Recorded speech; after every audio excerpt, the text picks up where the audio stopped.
fired up.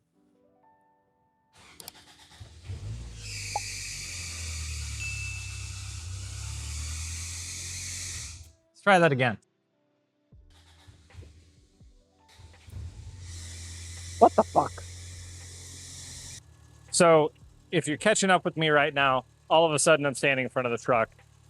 The trail gear bracket that I used to install the Chevy One Wire and this Chevy One Wire alternator absolutely just started screaming. So that alternator is still screaming, squealing. I'm gonna probably have to spend money with LC. I've heard from another friend of mine that the LCE all aluminum bracket seems to fix a lot of the weird alternator one wire related issues that you have with that setup. And I know somewhere in there in the comments somebody's going to be like, oh, I don't know what you did wrong. I use trail gear and it's been absolutely fine, never given me an issue. Well, that's not the case. Apparently the belt came loose.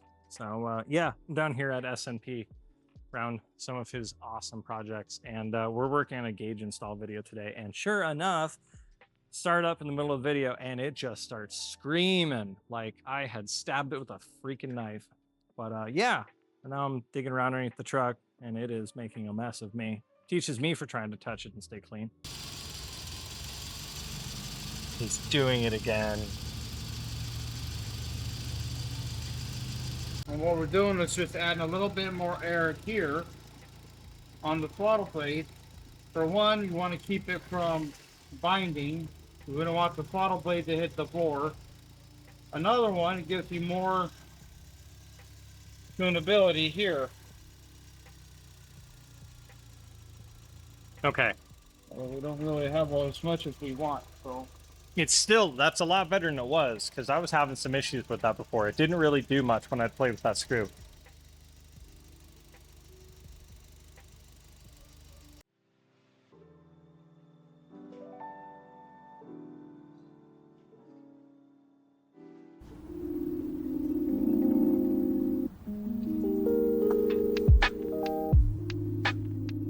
Now we have the adjustment range we need.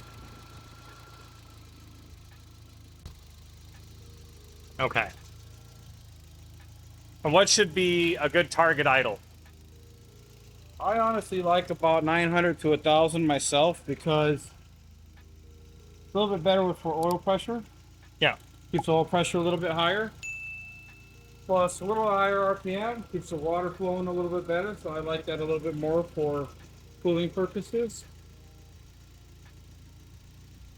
And the fact that they don't have idler control valve, so Fan just came on. The fan comes and on, all that kind of stuff.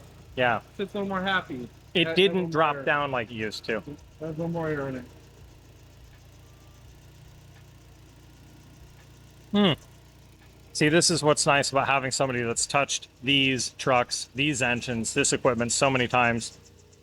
I told him the issue and he just went right to it, you know. And yeah, Gabe's got a lot of experience. I am still learning from the master.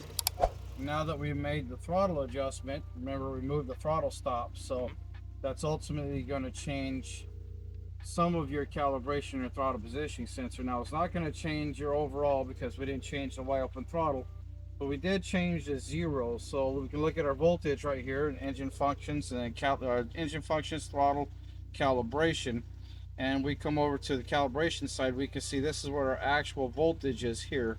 So this is our minimum percent, maximum percent, minimum voltage, maximum voltage. So even though we've got 0.53 there, we're going to put 0.55, and that's going to be just a hair above the minimum. Now what that does is if you watch your percentage here or up in here, what you'll see is that that thing is rock solid and it's not bouncing around. Now when that thing is bouncing around, that's an issue because it looks at it as a transient throttle, as if you're hitting the accelerator pump, and we don't want that. So we want to make sure we give it just a little bit of a cushion there. So that's usually what I like. Got it.